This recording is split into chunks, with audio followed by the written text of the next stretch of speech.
Ikaw din ba, Kamani Matters, ay nabubisit sa tuwing maglilinis o magwawalis ka ng inyong bahay ay puro na lang balahibo at buhok ng inyong pusa? Lalo sa inyong kama at mga sofa, minsan ay mahirap na alisin ang mga ito. Para sabihin ko po sa inyo, ang ganitong katangian ng mga pusa ay normal sa kanila. Pero kapag napansin nyo masyado nang dumadami ang mga balahibo na nalalaga sa kanila, hindi nyo na dapat ito ipawalang bahala. Maaari kasing meron silang mga problema sa kanilang kalusugan na dapat ninyong bantayan at malaman. Kaya nga sa video na ito ay tatalakayin natin ang tungkol dyan.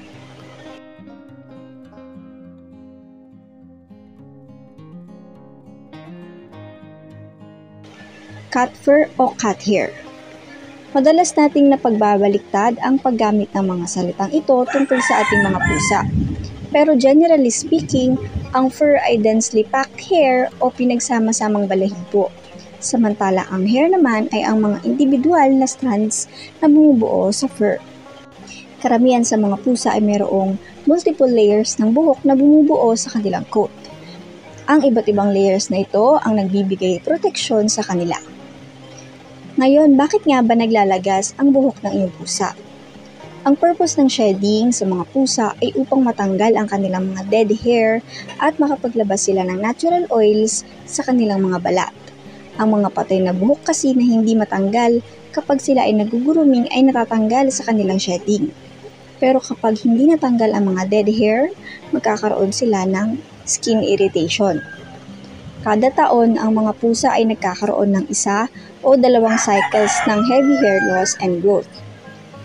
Narito naman ang mga kadalasang dahilan ng shedding ng mga pusa. Food quality. Ang mga pusa na walang balanced diet ay maaaring makaranas ng dagdag na shedding. Tandaan lang natin na ang tamang diet para sa kanila ay napakahalaga para magkaroon sila ng malusog na balat at coat. Stress.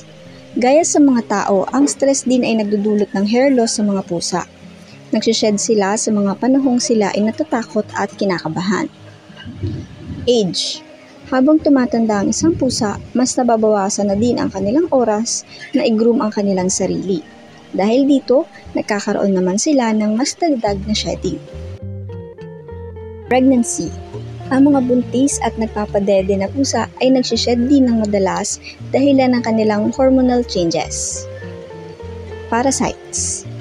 Ang mga kuto ng iyong pusa ay isa ding maaaring maging dahilan ng paglalagas ng buhok ng iyong pusa.